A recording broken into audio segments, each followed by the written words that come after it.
নমস্কার, আরও এক নতুন রেসিপি নিয়ে চলে এসেছি। আজকের রেসিপি রেস্টুরেন্ট স্টাইল মাশরুম কারি। কিভাবে ঘরোয়া উপকরণ দিয়েই বানিয়ে নেবেন দেখে নিন। আমি 200 গ্রাম বটম মাশরুম নিয়েছি। কিভাবে ধুয়ে নিই দেখে নিন। হালকা হাতে ধুয়ে নিতে হবে। পাত্রের মধ্যে জল নিয়েছি। জলটি পাল্টে পাল্টে ধুয়ে নিতে হবে, কারণ মাশরুমের মধ্যে প্রচুর পরিমাণে ধুলো মাটি থাকে, তার কারণে জলটা পাল্টে পাল্টে ধুয়ে নিতে হবে। এইবার আমি মাশরুমগুলোকে কেটে নেব। সময় মাশরুমের এই নিচের দিকের অংশটা কেটে বাদ দিয়ে দিতে হবে। তারপর আমি গোল গোল করে কেটে নিচ্ছি। এইভাবে আমি সব মাশরুমগুলোকে কেটে নেব।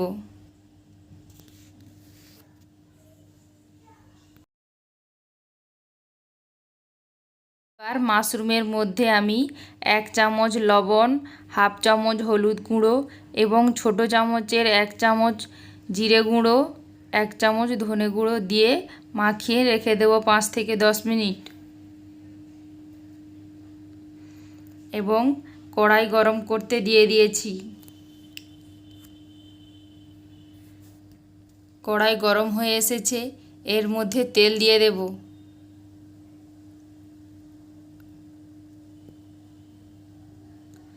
তেল গরম হয়ে এসেছে, এইবার গোটা গরম মশলা দিয়ে দেব। লবঙ্গ, খড়িছাল, এলাচ এবং একটি গোটা লঙ্কা,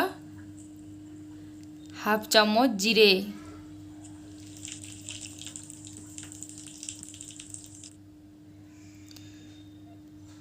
একটি বড় সাইজের পেঁয়াজ নিয়েছি, এখানে মিহি করে কুচিয়ে নিয়েছি।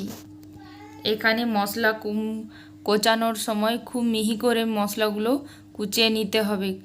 মশলার মধ্যে পেঁয়াজ এবং টমেটো ভালো করে মিহি করে কুচিয়ে নিতে হবে। ভাজা হয়ে এসেছে, এর মধ্যে 1 চামচ রসুন বাটা এবং 2 চামচ আদা বাটা দিয়ে দেব।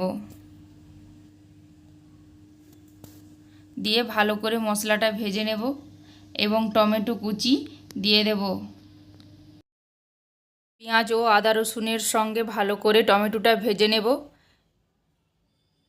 এখানে আমার ভাজা হয়ে এসেছে, এর মধ্যে কাশ্মীরি লঙ্কার পাউডার 1 চামচ দিয়ে দেব, হলুদ গুঁড়ো 1 চামচ দিয়ে দেব এবং এমনি লঙ্কার গুঁড়ো দিয়ে দেব 1 চামচ। দিয়ে ভালো করে ভেজে নেব। হাফ চামচ জিরে গুঁড়ো, হাফ চামচ ধনে গুঁড়ো দিয়ে দেব।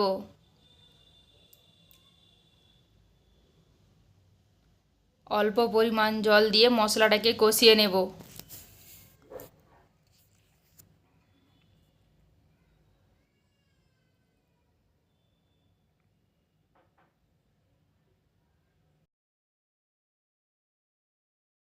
মশলা কষানো হয়ে গেছে, এর মধ্যে মাশরুমগুলো দিয়ে দেব।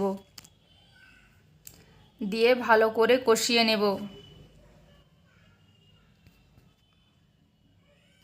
কষানোর সময় চাপা দিয়ে কষিয়ে নেব। মাশরুমটা যাতে ভালো করে সেদ্ধ হয়ে যায় এবং মাশরুম থেকে এক্সট্রা জলটা বেরিয়ে আসবে, তার জন্য মাশরুমটাকে ভালো করে কষিয়ে নিতে হবে। এখানে আমার মাশরুম কষানো হয়ে গেছে, এর মধ্যে অল্প পরিমাণ জল দিয়ে দেব। জল দিয়ে ফুটিয়ে নেব কিছুক্ষণ। এর মধ্যে হাফ চামচ গরম মশলা পাউডার এবং ধনেপাতা কুচি দিয়ে দেব।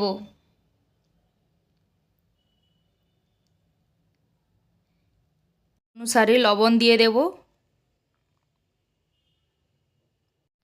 সামান্য পরিমাণ কস্তুরি মেথি ছড়িয়ে নেব। দিয়ে 2 মিনিট ফুটিয়ে নেব। আমার মাশরুম কারি একদম রেডি। এবার আমি একটি পাত্রের মধ্যে তুলে নেব। আমি এখানে ওটসের পরোটা বানিয়েছি, আমি পরোটার সঙ্গে পরিবেশন করছি। আপনারা চাইলে সাদা ভাত বা ফ্রাইড রাইসের সঙ্গে খেতে পারেন। আমার রেসিপিটি যদি ভালো লেগে থাকে প্লিজ আমার চ্যানেলটিকে সাবস্ক্রাইব করে দেবেন এবং পাশে থাকা বেল আইকনটি অন করে দেবেন। আজ তবে আসি, সবাই ভালো থাকবেন, সুস্থ থাকবেন। দেখা হবে নতুন একটা ভিডিও নিয়ে এবং আমাকে কমেন্ট করে